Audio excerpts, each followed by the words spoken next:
King Charles will deliver the opening address at the opening ceremony of Cop28 in Dubai and meet the President of the United Arab Emirates, Buckingham Palace announced today.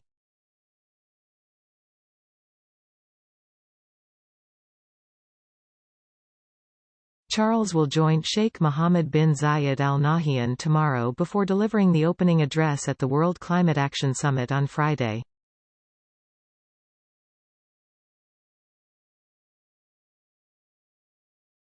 The monarch, 75, will also sit down with regional leaders to support the UK's efforts to promote peace in the Middle East amid the Israel-Hamas war.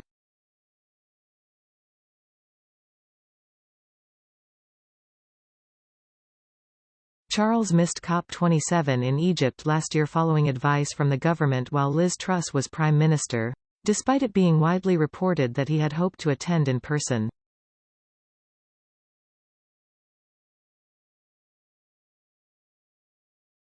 It comes at a sensitive time for the royal family, with two of its members apparently named as the royal racists in the Dutch translation of Omid Scobie's new book Endgame, according to reports.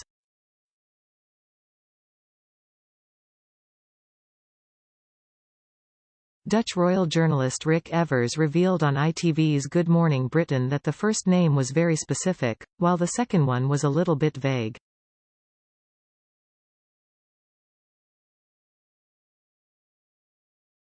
Mr. Scobie's book was pulled from sale in the Netherlands yesterday after it apparently named one of the royal racists.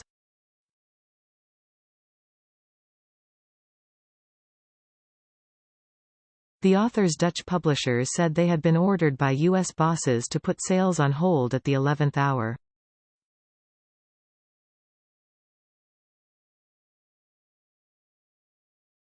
Thousands of copies of Endgame, which was published globally yesterday to withering reviews for its vindictiveness toward the royal family, face being pulped.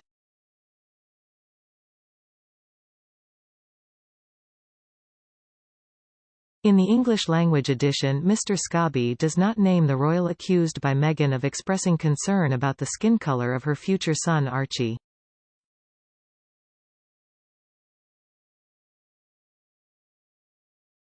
But the book alleges that in her letters to discuss the situation the Duchess claims similar remarks were made by a second person in the royal household.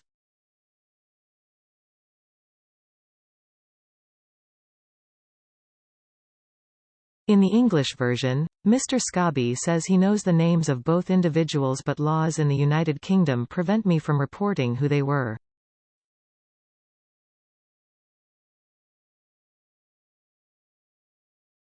The same sentence is in the Italian edition. However, a page taken from a review copy of the book sent to Dutch journalists this week clearly points the finger at a senior royal.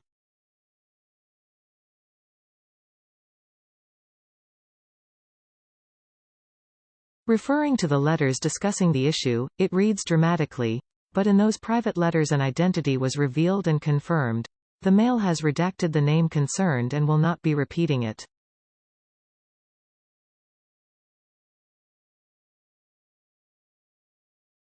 It is unclear why one foreign language version of the book would name a specific individual when no other editions appear to do so.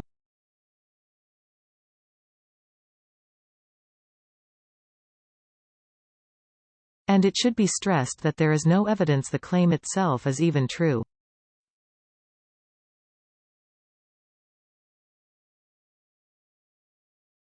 Mr. Evers, who first revealed yesterday that the book had identified one of the royal racists, told Good Morning Britain today, "Names of two senior royals are mentioned during the book."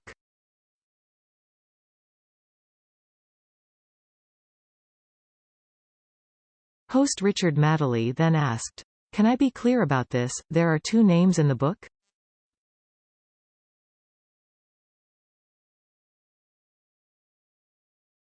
And Mr. Evers replied, "Yes, the first one is very specific. The second one is a little bit vague, if this person is really involved in the story."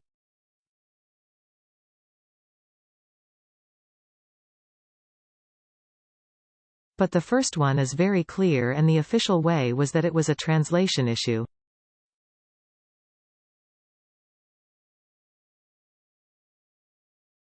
There are some debates about how these passages were stated in the book. I would say, how could you translate a name wrong?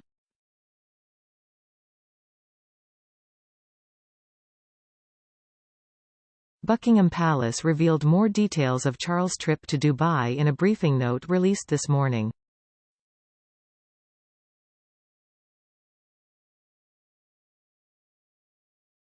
Tomorrow, he will meet students from across the Commonwealth to hear about green tech and sustainable innovations.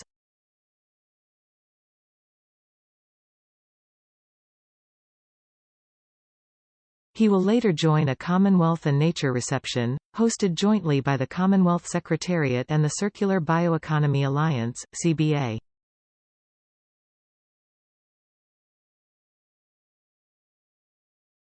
His Majesty will meet global and Commonwealth Indigenous leaders to talk about the role of using traditional knowledge alongside scientific knowledge to address the climate and nature crises.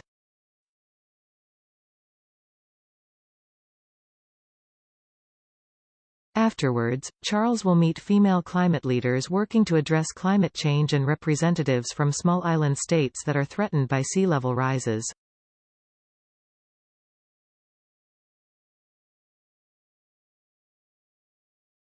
Tomorrow evening, the King will join His Highness Sheikh Mohammed bin Zayed Al Nahyan at a reception to launch Cop28.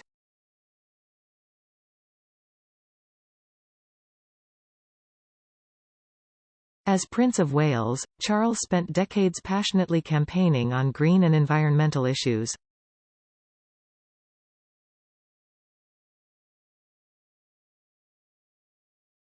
The King was invited to Cop28 by Sheikh Mohammed bin Zayed Al Nahyan and will attend at the request of the UK government, the palace said.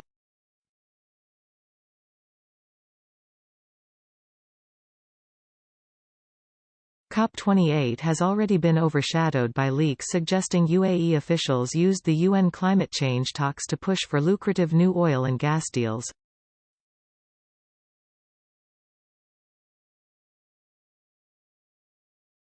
Sultan Al Jaber, the Emirati president of the UN's COP28 meeting, planned to raise commercial oil and gas interests with foreign officials ahead of talks in the UAE's business hub, leaked internal reports show.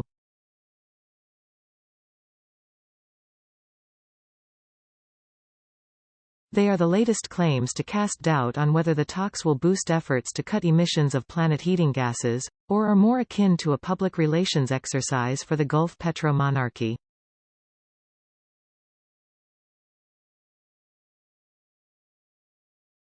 Critics have long complained about Al Jaber leading the summit because of a conflict of interest with his other job, chief executive of the UAE's national oil company, ADNOC.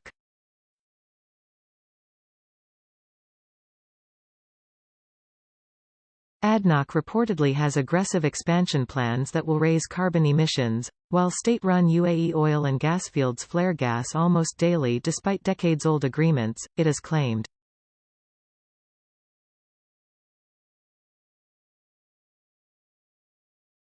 Lawrence Carter, head of the Center for Climate Reporting, which led the new probe, said Al Jaber has sought to lobby on fossil fuel deals during meetings with foreign governments about the UN Climate Summit.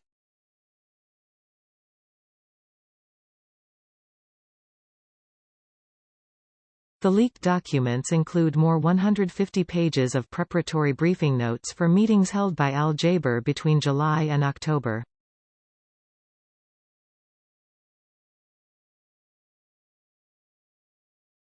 Oil and gas commercial interests appear as talking points in these files, with the reporting showing on at least one occasion a country followed up on discussions brought up during a meeting with Al Jaber.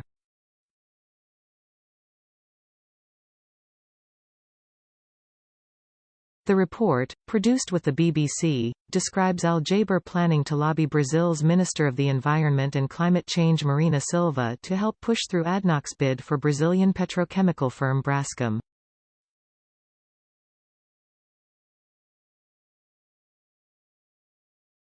Professor Michael Jacobs, a climate expert at Sheffield University, said these actions were breathtakingly hypocritical.